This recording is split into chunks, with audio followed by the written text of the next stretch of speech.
দর্শকদের দীর্ঘ অপেক্ষার পর ২৭ জুন ওটিটিতে মুক্তি পাওয়া দক্ষিণ কোরিয়ার জনপ্রিয় thriller series squid game season ৩ অভাবনীয় সাড়া ফেলেছে বিশ্বজুড়ে। মুক্তির ২৪ ঘন্টার মধ্যেই এটি নেটফ্লিক্সের শীর্ষস্থানীয় টিভি সিরিজ হিসেবে স্থান করে নিয়েছে ৯৩টি দেশে, যা কোরিয়ান সিরিজ ইতিহাসে নতুন রেকর্ড।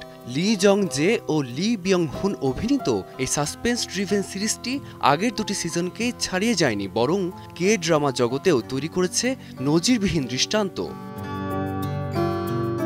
ফ্লিক্স প্যাট্রোলের সর্বশেষ পরিসংখ্যান অনুযায়ী স্কুইড গেম ৩ মুক্তির একদিন পরই ইংরেজি ও অন্যান্য ভাষার সিরিজকে পেছনে ফেলে গ্লোবাল র্যাঙ্কিংয়ের শীর্ষে উঠে আসে।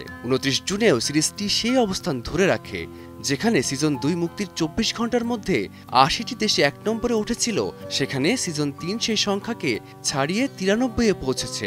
উল্লেখযোগ্যভাবে সিজন ১ যদিও এক সপ্তাহ পর প্রথম স্থান দখল করেছিল, তবুও ১ মাস ধরে সেই জায়গা ধরে রাখার কৃতিত্ব ছিল তার। সিজন ৩ নিয়ে দর্শকদের আগ্রহ শুরু হয় মুক্তির আগেই। সিরিজের কিছু দৃশ্য সমাপ্তি নিয়ে মতভেদ থাকলেও সামগ্রিকভাবে দর্শক প্রতিক্রিয়া ছিল ইতিবাচক।